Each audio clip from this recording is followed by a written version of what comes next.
ये कब कहती हूँ तुम मेरे गले का हार हो जाओ। वहीं से लौट जाना तुम जहाँ बेजार हो जाओ।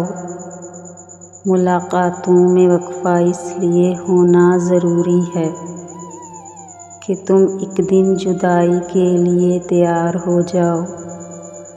बहुत जल्द समझ में आने लगते हो ज़माने को, बहुत आसान हो थोड़े बहुत दुश्वार हो जाओ।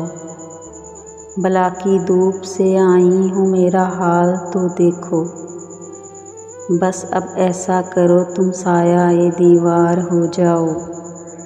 अभी पढ़ने के दिन हैं, लिख भी लेना हाले दिल अपना, मगर लिखना तभी जब लायके इज़हार हो जाओ।